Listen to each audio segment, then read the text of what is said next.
Hello everyone. आज हम start करते हैं स्टैटिक्स ऑफ रिजिड बॉडीज।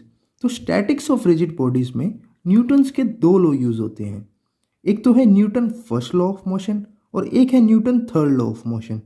तो सबसे पहले हम देखते हैं Newton first law of motion. So this law is applicable for a particle as well as for a body. तो सबसे पहले हम इसको देखते हैं फॉर अ पार्टिकल। तो for a particle Newton first law of motion बोलता है कि if net external force acting on the particle is zero then the acceleration of that particle will be zero.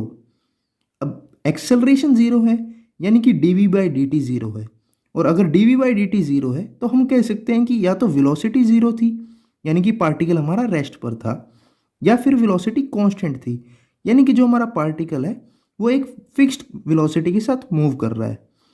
अब इसको हम न्यूमेरिकल में उल्टा लगाते हैं। उल्टा कैसे? कि हमें ये पता होता है कि एक्सेलरेशन एक पार्टिकल की ज़ीरो है, तो हम ये कह देते हैं by Newton first law of motion कि उस पर नेट एक्सटर्नल फोर्स जो एक्ट कर रही होंगी वो ज़ीरो कर रही होंगी। तो ये था हमारा फॉर अ पार्टिकल। तो अब हम देखते हैं for a body. So Newton first law of motion for a body बोलता है कि if net external force acting on the body is zero then the acceleration of centre of mass of that body will be zero. अब यहाँ फिर दो cases आते हैं, या तो velocity of centre of mass zero होगी या velocity of centre of mass constant होगी। अब यहाँ पर क्या डिफरेंस आया है? यहाँ पर यह डिफरेंस आया कि एक्सेलरेशन सेंटर ऑफ मास की जीरो होगी, वहाँ पर एक्सेलरेशन पार्टिकल की जीरो थी। अब इसको भी हम न्यूमेरिकल में उल्टा ही अप्लाई करते हैं कि इफ़ एक्सेलरेशन सेंटर ऑफ मास की ज़ीरो है तो हम ये कह देते हैं कि उस पर जितनी भी एक्सटर्नल फोर्सेस लग रही होंगी उनका सम्मेशन ज़ीरो होगा, यानी कि जो नेट एक्सटर्नल फोर्स होगी वो ज़ीरो होंगी।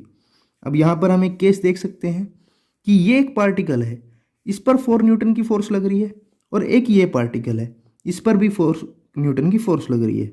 अब ये पूरी बॉडी है जो काफ़ी सारे पार्टिकल से बनी हुई है।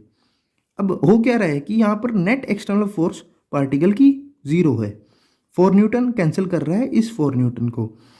बट अब यहाँ पर हम ये कहेंगे कि जो एक्सेलरेशन इस सेंटर ऑफ मास की है वो क्या होगी? जीरो होगी।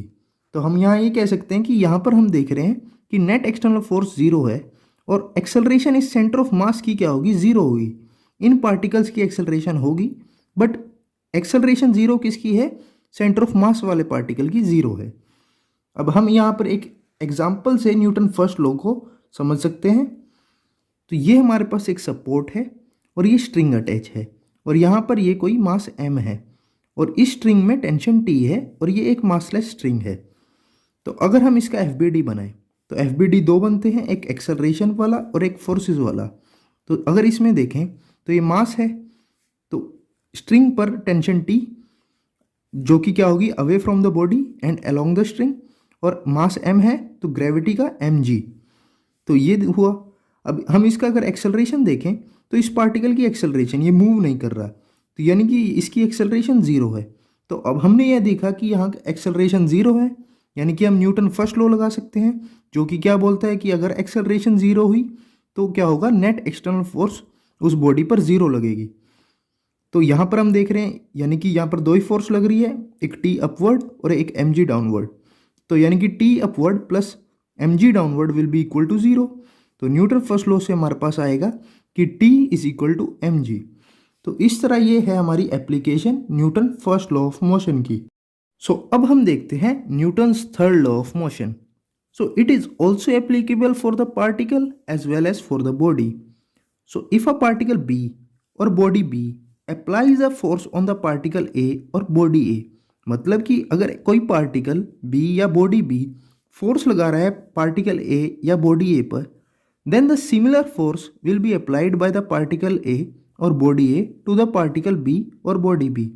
मतलब कि अगर कोई एक पार्टिकल B या बॉडी B फोर्स लगा रहा है पार्टिकल A या बॉडी A पर, तो सिमिलर फोर्स पार्टिकल A लगाएगा पार्टिकल B पर, या बॉडी A लगाएगी बॉडी B पर, जो क्या होगी? Which will be same in magnitude, same magnitude में होगी, opposite in direction, same in nature and collinear in action. तो इसको हम जॉइंटली ये कह देते हैं कि every action has equal and opposite reaction. तो यहाँ पर पॉइंट टू बी रिमेंबर्ड ये है कि एक तो एक्शन है, फोर्स है, और दूसरी रिएक्शन फोर्स है। अब दोनों में क्या होगा, they will be same in magnitude, opposite in direction, same in nature and collinear in action. Collinear in action का मतलब क्या हुआ कि उनका लाइन ऑफ एक्शन सेम होगा। अब वो हम यहाँ से समझ सकते हैं कि ये कोई पार्टिकल बी है जो फोर्स लगा रहा है पार्टिकल ए पर, तो पार्टिकल ए भी उतनी ही फोर्स लगाएगी पार्टिकल बी पर।